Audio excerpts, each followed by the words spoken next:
హైదరాబాద్లో లాల్ బహదూర్ స్టేడియంలో all India Congress committee అధ్యక్షులు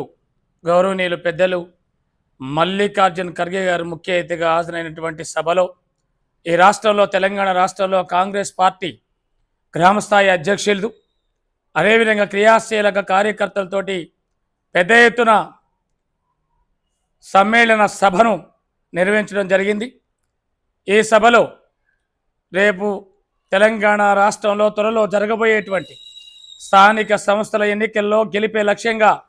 శంఖారావం పూరిస్తూ పెద్ద ఎత్తున బహిరంగ సభను నిర్వహించడం జరిగింది. ఈ సభకి గ్రామ స్థాయిలో పనిచేస్తున్నటువంటి గ్రామ అధ్యక్షులు, క్రియాశీలక కార్యకర్తలు, మండల నాయకులు, జిల్లా నాయకులు, రాష్ట్ర నాయకులు ఉవ్వెత్తున రాష్ట్ర నలుమూలల నుంచి తరలి వచ్చి ఆ సభని 15,000 మంది ఎత్తుడు అనుకుంటే 30,000 మంది దాటిపోయి మొత్తం ఎల్బీ స్టేడియం మొత్తం కూడా కిక్కిసిపోయినటువంటి సందర్భం మనం చూడటం జరిగింది. ఈ సందర్భంగా రేపు జరగబోయేటటువంటి స్థానిక ఎన్నికల్లో సర్పంచ్లు కావచ్చు, వార్డు మెంబర్లు కావచ్చు, ఎంపీటీసీలు కావచ్చు, జడ్పీటీసీలు కావచ్చు, అదేవిధంగా కౌన్సిలర్లు కావచ్చు, కార్పొరేషన్లు కావచ్చు, కార్పొరేషన్ చైర్మన్లు కావచ్చు, ఏదేమైనా సరే రేపు జరగబోయేటటువంటి రాష్ట్ర స్థానిక సంస్థల ఎన్నికల్లో కాంగ్రెస్ పార్టీ గెలిపే లక్ష్యంగా ప్రతి ఒక్క కార్యకర్త నాయకుడు ముందుకు సాగాలని చెప్పేసి ఆ సభలో పిలిపివ్వటం జరిగింది. ఇవాళ తెలంగాణ రాష్ట్రంలో కాంగ్రెస్ పార్టీ మరి చెప్పుకుంటూ పోతే అభివృద్ధి కార్యక్రమాలు, కర్తవ్యాలని తెలంగాణ రాష్ట్రాన్ని ఇచ్చింది కాంగ్రెస్ పార్టీ అని ఈ సందర్భంగా గుర్తు చేస్తూ, తెలంగాణ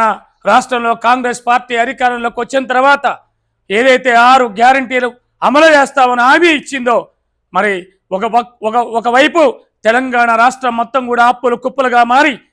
సుమారు 8 లక్షల కోట్ల రూపాయల అప్పులు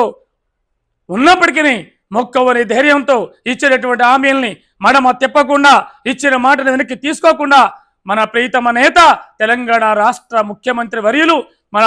రేవంత్ రెడ్డి గారి సారథ్యంలో మంత్రులు, ఎమ్మెల్యేలు కష్టపడుతూ ముందుకు సాగుతూ మరి అక్కడ సోనియా గాంధీ, మరి రాహుల్ గాంధీ గారి సారథ్యంలో కాంగ్రెస్ పార్టీని మరి ముందుకు తీసుకుపోతూ అభివృద్ధి కర్తవ్యాల కార్యక్రమాలని రాష్ట్ర ప్రజలకు అందిస్తున్న సందర్భం